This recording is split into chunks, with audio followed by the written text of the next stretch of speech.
Today I had two guitars literally show up on my front porch.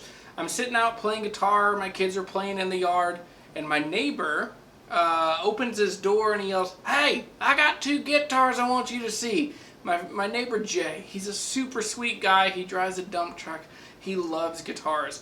His main guitar is a really wonderful 73 or 74 Martin D28, and it's a really good sounding 70s Martin. But his backups are these two guys. So he has a Taylor 410, and this is a GA 412. So it's a 12 string, it's the grand auditorium size. This is a really great guitar. These Taylors are really wonderful, but both of them, they are not concerned about being traditional. They are only concerned about being the best guitars that they can be. He wants to sell one or the other of these, and he asked me if I would make a video playing them, showing them off, and just asking if people are interested, if someone would want to buy one or the other. So I'm going to play these for you, and I want you to hear them, and I want you to hear how wonderful they are. And then I want you to tell me in the comments below, what do you like better? What's your favorite thing? What song would you want to play on these? What artists do they remind you of? There is something magical about Taylor 12 strings that really open up tons of creativity in me.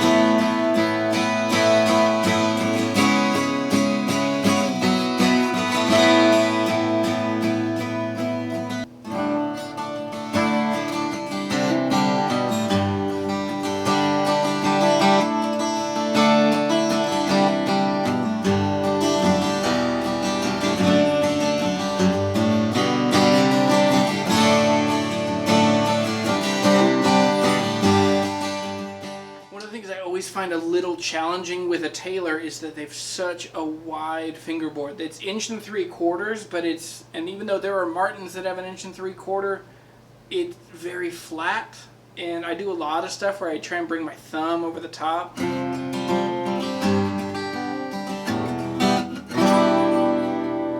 And there's something about having to shrug up my shoulder and get my thumb over. It just makes it to where it's a little off-putting for me. It's better when I stand up, so if I play this guitar with a strap and I'm standing, it's better. I can play the guitar up higher, but it is something that I always think about when I play Taylors.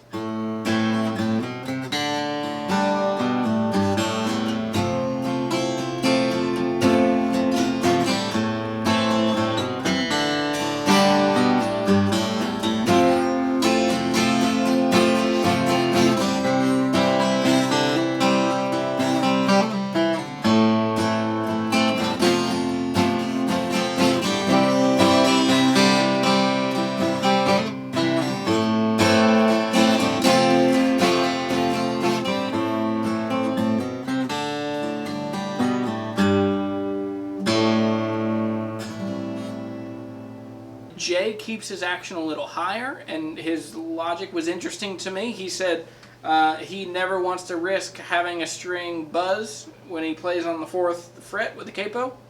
So, but to me it feels like that might cause some tuning problems. But very cool guitar, really well set up, amazing case. I love the older cases. What year is this?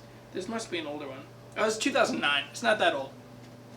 But it has the older style case that I think is so freaking cool. Just the brown and the kind of pink, purple, fuchsia, crushed velvet interior. I love a good case. And we should talk, there should be a whole video about why cases are awesome and when you should pay more for a guitar with a case. Anyway, we'll cover that later. Let's check out this 410. Here is a Taylor 410. This is from 2011. This is also oven call back and sides. Look at that. It's so figured, so cool and curly.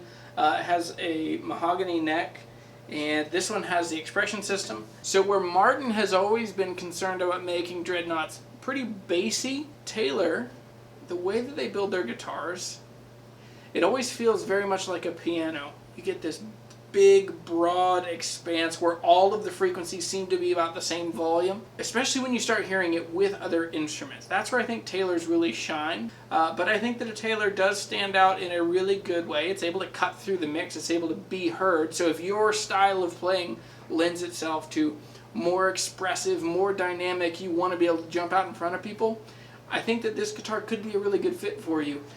This is a spruce top. I mentioned avant-call back and sides. The expression system has ebony bridge, ebony fingerboard. Also, the neck is 1 3/4 inches, which can be a little wide.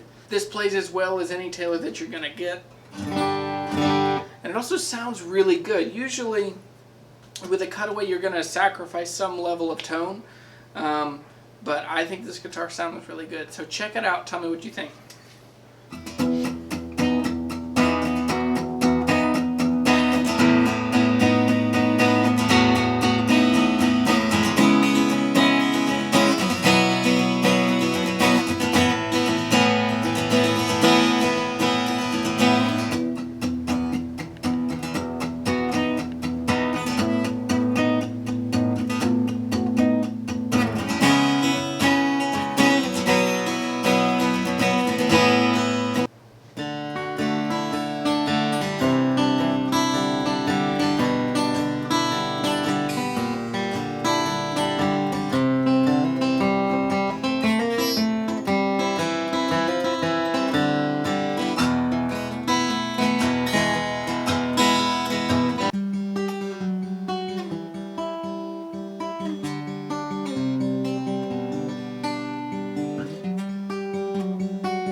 So while I had them, I wanted you to see really great representations of what Taylor is doing. And there's a video I made years ago that never took off, but I love it. I think that it is such a great idea. And I just want to talk about the different thoughts, the philosophy that leads Taylor to make certain guitars and that leads other companies like Martin to stick to other ones, and why Gibson right now is in the middle of this tension of the two worldviews of guitars. So on one hand, we have Martin that loves tradition, and they have been connected to making really wonderful guitars for almost 200 years. On the other side, Taylor and PRS, you have these companies that firmly believe that the best guitar is still out there, and that is a deep and admirable and really good philosophy for a guitar company. I don't ever want to be in a place where they only make old style guitars, that there's no ability to innovate. What I think is interesting is like Martin is not a company that innovates that much. And when they do, people get grumpy. But think about this. One of their best innovations, a new thing they have never done before, is they've started introducing the VTS system, which is the vintage tone system. It's torrefaction. It's drying out the woods of a guitar so that they sound like they're a really old guitar. That is a beautiful move. As far as I'm concerned, it is a way to innovate the guitar industry, but also to make guitars sound old and wonderful. That's a really important thing to do. Gibson is stuck in this middle spot right now, and I think they're navigating it well. Gibson's had a bunch of hubbub. I'm not even going to say the words play authentic. I'm not even going to talk about how Gibson's going to sue all of us. But I will talk about the fact that I think they're on the right track. They're handling, hey, there are modern guitars that have new bells and whistles and new things that you like, and dip switches and PCB boards and all the crap that some people like in guitars. And then there are guitars like the ones that I like, which are the more traditional, more standard, just really good guitar. All of that leads you to a place where you can have a guitar that fits what you believe about music and life. And then those great guitars, man, like they will inspire you. You're gonna write new music. You're gonna discover character traits you didn't know. You're gonna develop the ability to trust yourself, to work hard at things, to develop skills, to go have the courage to play your music in front of your friends and your family at open mics or in church or wherever you're playing. Man, guitars are good. Both of these guitars are going to be up on my Reverb. I'm going to put them up on my Instagram when they are ready to go. Thanks for watching this video. I'm Jeremy. I'm the Guitar Hunter. If you want to be a guitar hunter with me, go to jeremytheguitarhunter.com, buy a t-shirt. I'll ship it to you. I'll write you a personalized note and I'll throw in a sticker. And I'll tell you about the wonderful things that guitars do in people and in places and how they just make the world a wonderful place. And that place, that world that could come through great guitars and friendship and music is worth fighting for. You can also follow me on Instagram. I put a good amount of energy into just cultivating cool pictures of guitars and trying to find cool and interesting things to share there. Thanks for watching this video. I am so glad that we are in it together.